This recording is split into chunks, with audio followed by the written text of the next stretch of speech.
After the loss of both their starting quarterback and running back to the transfer portal, Cal had a bit of an issue with their booster club during the offseason, and there were some issues with funds being withheld and such that led 33 players to transfer out of the program.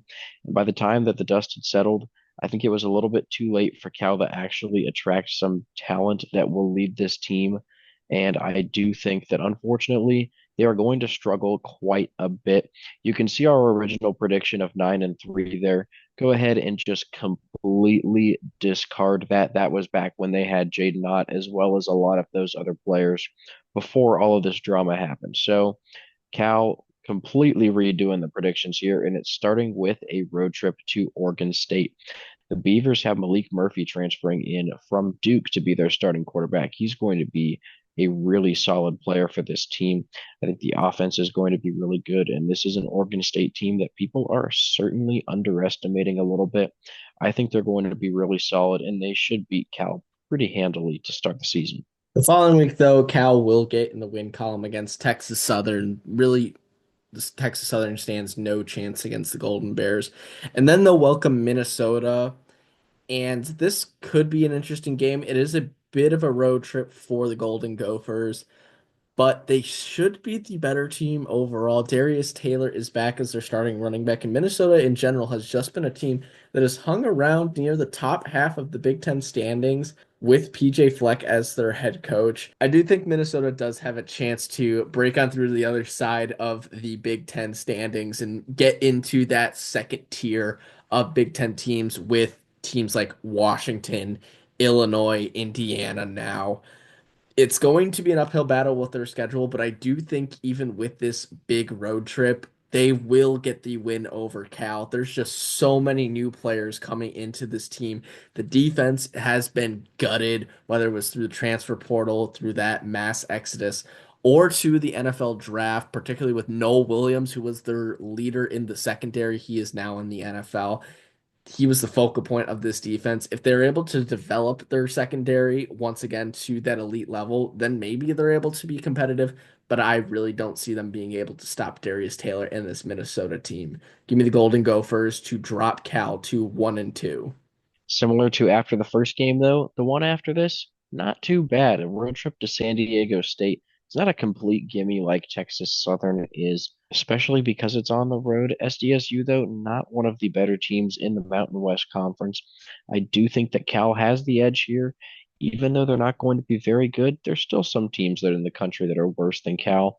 I think San Diego State falls into that category. So the Bears will get back up to 2-2 here before a road trip to Boston College. Thomas Castellanos transferred out, and he is now at Florida State. And to replace him, Grayson James, the backup from last season, who honestly did a solid job. Boston College finished much better than a lot of people would have expected after Castellanos went down with that injury. I think that they are a better team than Cal in this scenario. And the fact that Cal has to make this incredibly long road trip to the East Coast, I think that that goes against them as well. They'll drop to 2-3. It's not going to get a whole lot better the following week when they welcome Duke. While that is a bit of a road trip for a team from the Atlantic coast coming to the Pacific coast, Duke is just the superior team. Once again, it's the same story over and over again for Cal here. Their opponent is more often than not the superior team. Duke, ever since they had Riley Leonard as their starting quarterback, has been consistently good in the ACC, constantly getting to that 8-9 win mark. And I think they're going to do it once again because they're bringing in Darian Mensah from Tulane, who had a incredible season for the Green Wave last year. And I think he is going to once again lead this Duke team to a very solid year. One of our dark horses in the ACC, if they can get a couple key wins against the top teams in the conference, we could maybe see them sneaking into the college football playoffs, if not just being a very, very good team. This really isn't a contest, even with the home field advantage. Cal will drop two in a row here in the ACC, this time to Duke before their first bye week. After the bye week, still not getting much easier. This time it's North Carolina, even though it's at home as well. a very difficult game. This one on a Friday night. I think that with Bill Belichick as the head coach now, North Carolina is going to certainly have some growing pains as it's not easy to transfer from the NFL to college football, but they're still going to be a really good team. Gio Lopez transferring in from South Alabama. He was a pretty solid quarterback that a decent amount of teams wanted out of the transfer portal. Very athletic. I think he's going to do a good job. And especially with Belichick as the head coach, I think that's just another point for Gio Lopez. This is going to be a really good team. I don't think that Cal's able to compete much against the Tar Heels. They'll drop to 2-5 now. And then it's a tough road trip to Lane Stadium to face Virginia Tech. The Hokies returning Kyron Drones as their starting quarterback. Kind of an interesting QB battle between Kyron Drones and Devin Brown. Kyron Drones has the starting experience, but both have very similar play styles. So maybe it's a little bit even there, maybe slightly favoring Kyron Drones because he has that starting experience. But it's going to be a very similar game considering Virginia Tech lost a lot of their secondary as well, whether that was to the transfer portal or to the NFL draft. But I still think they have a lot of young guys on this team that have been at this program for at least a season that I think they can develop and kind of return to form, especially with the home field advantage with such a long road trip for Cal. The losing streak is going to continue as they drop four in a row with this one to Virginia Tech. Though the next week they will be favored at home against Virginia. Virginia is another one of those teams. They're just not as good in the ACC. And I do think that Cal has a solid chance to bounce back here. It's going to be tough to break out of this losing streak, but I think that, talent-wise, they're actually relatively comparable to Virginia. This is a game where I think that the Golden Bears can certainly compete.